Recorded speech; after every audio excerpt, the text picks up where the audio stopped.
लेकिन बहुत जल्दी ही लोगों की ये समझ में आ गया कि अगर कोई एक प्रशासन यहाँ पे स्थापित नहीं किया गया तो हमारी ये जो क्रांति है उसकी मूल भावना कुंठित हो जाएगी और जो सैनिक हमारी क्रांति करने के लिए चले हैं वो बदनाम हो जाएंगे। तो फिर ऐसे व्यक्ति की खोज की जाने लगी जो नवाब के परिवार के बीच में और क्रांतिकारी सैनिकों के बीच में मध्यस्थता कर सके।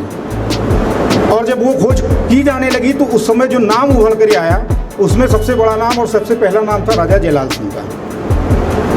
राजा जयलाल सिंह सैनिकों से मिले, सैनिकों के नेताओं से मिले, वहाँ पर उनकी चर्चा हुई और फिर कहावत कही जाती है कि जंग में कत्ल सिपाही होंगे, सुरखुरी जिले इलाही होंगे। हम लोग आज तक जिले इलाहियों का इतिहास पढ़ते रहे, सिपाहियों के इतिहास नहीं। अभी जो किताब विमोचित हुई है ये एक सिपाही की कहानी है, उनके पूरे परिवार की कहानी है, उनके उत्सर्ग की कहानी, उनके बलिदान की कहानी है और किस तरीके से उन्होंने न सिर्फ अपनी संपत्तियां खोई, अपना परिवार खोया, बल्कि अंत में उनको अपने जीवन से भी हाथ धोना पड़ा। उनको आज ही के दिन 1 अक्टूबर 1859 को फांसी दी गई थी। हम उनकी शहादत को नमन करते हैं। विस्तृत संघर्ष के रूप में जो ईयर या जो सन याद किया जाता है पूरे विश्व में वो 1857 है। वो सबसे अधिक अगर कहीं उसकी तपिश महसूस की गई तो वो नॉर्थ इंडिया था, उत्तरी भारत। और उत्तर भारत का भी 2 शहर उसका केंद्र बना, दिल्ली और नवाबों का शहर लखनऊ, अवध की जो राजधानी हुआ करती थी। अगर आप एक बार ध्यान दें, एक बार देखें, तारीखों पे जाएं तो 3 जून 1857 को आजमगढ़ की क्रांति होती है, 4 जून को बनारस की क्रांति होती है, 5 जून को जौनपुर की क्रांति होती है, 7 जून को फैज़ाबाद में क्रांति होती है और 9 जून को सुल्तानपुर में क्रांति होती है। एक लहर सी है। वो लहर जो उस समय के सैनिक संगठन थे, सेना थी हमारी, बंगाल आर्मी खास करके, उसमें वो फैलती जाती है। एक जगह होती है, उसके लोग दूसरी जगह पहुंचते हैं, उनको उकसावा मिलता है और दूसरी जगह भी क्रांति शुरू हो जाती है। ये जो पुस्तक जिसका आज हम लोग यहाँ पर जिसकी चर्चा कर रहे हैं, जिसका विमोचन हुआ है, उसकी कहानी शुरू होती है जब हमारे क्रांतिकारी सैनिक लखनऊ पहुँचते हैं और वो डेट है 30 जून 1857। हेनरी लॉरेंस यहाँ का उस समय रेजिडेंट था। उसको पता चला, उसने रोकने की कोशिश की। चिन्हट में बहुत ही कठिन संघर्ष हुआ, बहुत बड़ा संघर्ष हुआ, लेकिन वो हार गया और वो लोग वापस जाकर के रेजिडेंसी, आपने सबने देखा होगा, रेजिडेंसी के जो खंडहर हैं वो आप सबने देखा होगा, उसमें उसने जाकर के शरण ली और आसपास के स्थानों से, जिलों से जो भागे हुए अंग्रेज थे उन्होंने भी आकर के वहाँ शरण ली। वो करीब 62 एकड़ में बताते हैं कि वो एरिया है। तो वहाँ पर धीरे धीरे बढ़ते बढ़ते अंग्रेजों की संख्या लगभग 3000 हो गई थी। उस रेजिडेंसी के अंदर 3000 अंग्रेज हो गए थे।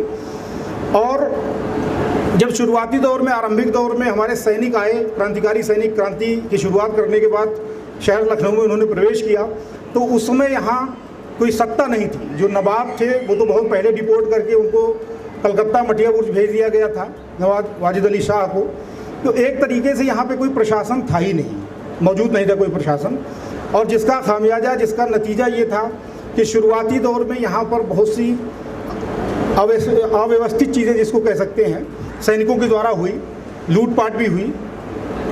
लेकिन बहुत जल्दी ही लोगों की ये समझ में आ गया कि अगर कोई एक प्रशासन यहाँ पे स्थापित नहीं किया गया तो हमारी ये जो क्रांति है उसकी मूल भावना कुंठित हो जाएगी और जो सैनिक हमारी क्रांति करने के लिए चले हैं वो बदनाम हो जाएंगे।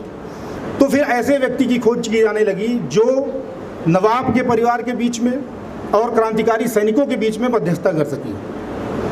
और जब वो खोज की जाने लगी तो उस समय जो नाम उभर कर आया उसमें सबसे बड़ा नाम और सबसे पहला नाम था राजा जयलाल सिंह का। राजा जयलाल सिंह सैनिकों से मिले, सैनिकों के नेताओं से मिले, वहाँ पर उनकी चर्चा हुई और फिर उन्होंने जो नाम सुझाया, मतलब बादशाह बनाने के लिए या नवाब बनाने के लिए जो नाम सुझाया वो बिजरिस कद्र का था। बिजरिस कद्र मतलब हजरत बेगम, हजरत महल के जो लड़के थे, नवाब वाजिद अली शाह से जो उनके पुत्र थे, उनका नाम सुझाया। ये बात मैं पूरे उत्तरदायित्व के साथ कह रहा हूँ कि अगर बिजरिस कद्र का नाम न होता तो शायद बेगम हजरत महल का नाम भी इतिहास में न होता। एक कहावत कही जाती है कि जंग में कत्ल सिपाही होंगे, सुरखुरी जिले इलाही होंगे। हम लोग आज तक जिले इलाहियों का इतिहास पढ़ते रहे हैं। सिपाहियों के इतिहास नहीं। अभी जो किताब विमोचित हुई है ये एक सिपाही की कहानी है, उनके पूरे परिवार की कहानी है, उनके उत्सर्ग की कहानी, उनके बलिदान की कहानी है, और किस तरीके से उन्होंने न सिर्फ अपनी संपत्तियां खोई, अपना परिवार खोया, बल्कि अंत में उनको अपने जीवन से भी हाथ धोना पड़ा। उनको आज ही के दिन 1 अक्टूबर 1859 को फांसी दी गई थी। हम उनकी शहादत को नमन करते हैं। और वो फांसी का स्थान बहुत लोग आप उसमें से जानते भी होंगे, संज्ञानित होंगे, बहुत लोगों को जानकारी नहीं होगी। मैं बता दूं, आज के डेट में जो केडी सिंह बाबू स्टेडियम का मेट्रो स्टेशन बना है, उससे लगा हुआ पीछे की तरफ एक बाग है, एलडीए उसको संचालित करता है, राजा जयलाल सिंह कुंज उसका नाम है। और उसमें एक आदमकद तो नहीं, आदमकद से भी बड़ी प्रतिमा अमर नायक राजा जयलाल सिंह की लगी हुई है, 2010 में लगी है।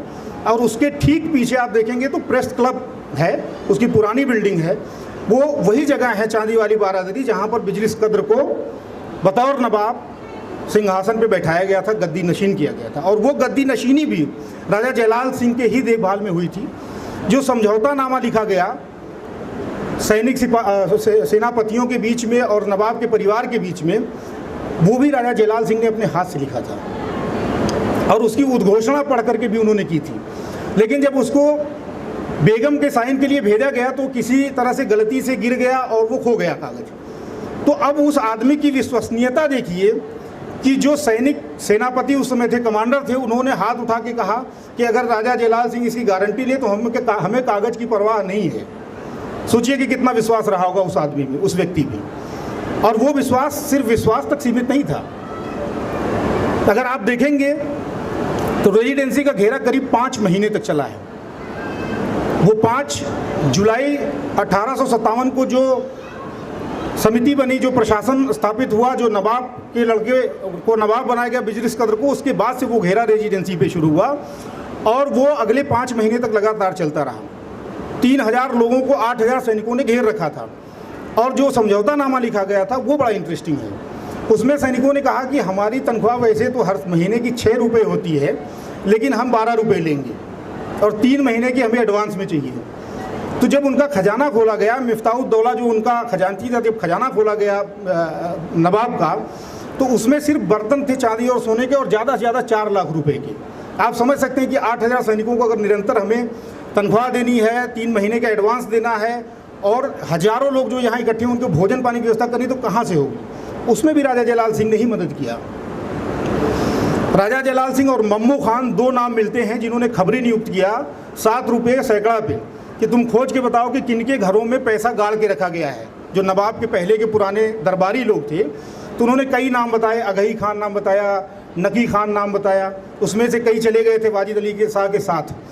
तो दिन भर राजा जयलाल सिंह मोर्चाबंदी करते थे, कभी ताल कटोरा में, कभी आलमबाग में और कभी अन्य स्थानों पर, और रात को उन खबरियों के साथ जाकर के वो धन खुदवाते थे और ऊंट गाड़ियों पे, बैलगाड़ियों पे, हाथियों पे लाद करके वो ले आया जाता था।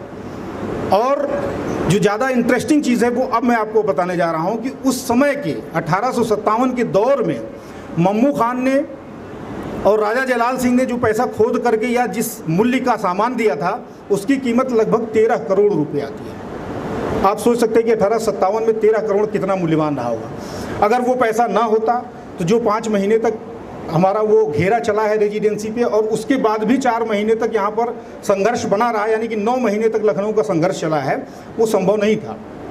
तो रानी बेगम हजरत महल का नाम तो है, लेकिन उनके पीछे ऐसे ऐसे सिपाही थे, ऐसे ऐसे सिपा सालार थे जिनकी वजह से ये जंग मुमकिन हो सकी, जिनकी वजह से इतने दिन तक लड़ाई चल सकी। जहाँ आज आपका KGMU खड़ा है वहाँ पर पहले मच्छी भवन हुआ करता था और उस मच्छी भवन में अंग्रेज़ों का बारूद खाना था। जब अंग्रेज़ों को लगा कि क्रांतिकारियों के हाथ में ये चला जाएगा और ये हमारे लिए नुकसानदेह होगा, तो उन्होंने पूरे बारूद खाने में आग लगा दी जो उड़ गया। और उसका धमाका इतना तेज था कि कई मील तक शीशे की जो खिड़कियां थी या फानूस थे वो गिर गए और बड़ा इमामबाड़ा, छोटा इमामबाड़ा के अंदर जो फानूस लगे थे उनके गिरने से कई फिट मोटी दीवार सी बन गई थी ऊंचाई लिए हुए उन शीशों की, क्योंकि उस समय जो फानूस थे वो फारस से आते थे, यूनान से आते थे, चीन से आते थे। नवाब हर जगह से इकट्ठा करके उनको सजाते थे। तो इस तरह से राजा जयलाल सिंह ने न सिर्फ इस शहर की हिफाजत की बल्कि उन्होंने एक ऐसे प्रशासन की स्थापना की जिसकी वजह से लड़ाई चली। और रुद्रांशु मुखर्जी ने रिवोल्ट इन अवध करके एक किताब लिखी है, उसमें उन्होंने लिखा है कि उस समय 2 समितियां बनी थी, 2 कमेटी बनी थी, एक सैन्य कमेटी, एक असैन्य कमेटी, एक सिविल कमेटी और एक जो मिलिट्री की होती आर्मी कमेटी। अकेले राजा जयलाल सिंह थे जो दोनों के मेंबर थे। और रुद्रांशु मुखर्जी ने एक टिप्पणी किया अपनी किताब में कि उस समय के सबसे ताकतवर शख्सियतों में से राजा जयलाल सिंह का नाम आता है। तो राजा जयलाल सिंह वो व्यक्ति थे कि सुई से लेकर के तोप, जिस भी चीज़ की आवश्यकता होती थी वो राजा जी से मांगी जाती थी। उनका घर रिकाबगंज में था और ताल कटोरा में, उस समय करबला में उन्होंने अपना कैंप बना रखा था, वो अपने घर नहीं जाते थे, करबला में ही रहते थे, वहीं खाते थे और हमेशा 24 घंटे कमरबंदी की हालत में रहते थे कि कब कहाँ से लड़ाई शुरू हो और कहाँ से चीज़ें हों। तो उन्होंने जो उस समय जेलें, यहाँ पर टेम्प्रोरी जेलें संचालित हो रही थी, उन जेलों का भी संचालन उनके पास था। बाहर से आने वाली जितनी फोर्सेस थी वो उनको रिपोर्ट करती थी। इसके अलावा कोई भी सामान अगर चाहिए होता था, सीढ़ी चाहिए हो, तोप चाहिए हो, तो राजा जयलाल सिंह उसके लिए हैं। जो उस समय दरबार गठित होते थे, उन दरबारों का संचालन राजा जयलाल सिंह करते थे। और इतने बड़े नाम को हमारे इतिहास ने भुला दिया या हमारे इतिहास ने याद नहीं किया। अगर निगेटिवली ले तो भुला दिया, अगर पॉजिटिवली ले तो याद नहीं किया।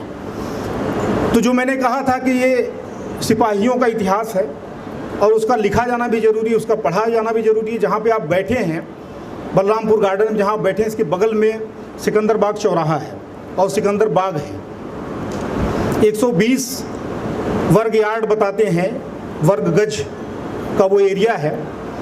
और जब कैंपबेल की सेना यहाँ पर आई है, नवंबर, आई थिंक नवंबर 15 या 16 नवंबर की बात होगी 1857 की, तो यहाँ पर बहुत ही ज़बरदस्त लड़ाई हुई है और दोनों पक्षों के मिला के कम से कम 2000 आदमी कुछ घंटों में मारे गए हैं। 2000 आदमी। जहाँ आप बैठे हैं यहाँ भी लाशें गिरी होंगी क्योंकि उसी का पार्ट है। और जो देवी उदा पासी का यहाँ पर स्टेचू लगा है वो भी उसी जंग में शहीद हुई थी, जो मैं तारीख बता रहा हूँ 18 नवंबर या 15 नवंबर 1857 की। सिकंदर बाग में जब अंग्रेज घुसने का प्रयास करने लगे तो जो दरवाज़ा लगा था, उसका गेट लगा था, उसका कुंडा नहीं बंद हो रहा था। एक पठान ने उस कुंडे में अपना हाथ डाल दिया कि दरवाज़ा खोल ना पाए अंग्रेज। वो कट गया लेकिन उसका हाथ उसी में फंसा रहा। कितना लोमहर्षक है, आप सोचिए कि एक आदमी जो मर गया और उसका हाथ उस कुंडे में फंसा रहा, कितना ज़बरदस्त होगा वो सीन और कितना जाबाज होगा वो आदमी। शाह नजब बगल में है, शाह नजब पे 7 घंटे तक लगातार तोपों से गोलीबारी होती रही, गोला बरसाया जाता रहा। बाद में अंग्रेजों ने अपना हेडक्वार्टर वहाँ पर बनाया और वहाँ पेड़ों से लोग तीर मार रहे थे काले कपड़े पहन के। उसमें से जब कुछ लोगों को निशाना बनाया गया, नीचे गिरे, उनके कपड़े फटे तो पता चला कि वो महिलाएं थी। ब्लैक कैट कहते हैं उनको, इतिहास गायब है। आप लोगों ने, मुझे लग रहा है पहली बार नाम सुना होगा, कोई ब्लैक कैट भी थी। वो हफ्सी जो लोग कहते हैं होते थे, तो उनको बादशाह बेगम ने अपना बॉडीगार्ड बना रखा था और उनको प्रशिक्षित कर रखा था। सैकड़ों की संख्या में वो पेड़ों से बैठ करके तीर चला रही थी। तो जिस आज़ादी को लेकर के आज की डेट में हम लोग यहाँ बैठे हैं, जिसकी वजह से हम लोग इस तरह के काम कर रहे हैं और चर्चाएं परिचर्चाएं कर रहे हैं, वो इतनी आसानी से नहीं मिली है, इतने सस्ते में नहीं मिली है। इस पूरे कथन का, इस पूरे लेखन का जो एक क्रक्स है, जो एक सार सूत्र है, वो बस इतना ही है। और मुझे इतना ही कहना था, ज़्यादा समय नहीं लूँगा क्योंकि हम लोग काफ़ी विलम्ब हो चुके हैं कार्यक्रम में। और इन्हीं बातों के साथ मैं अपनी बात ख़त्म करूँगा। धन्यवाद। जय हिंद, जय भारत। Thank you.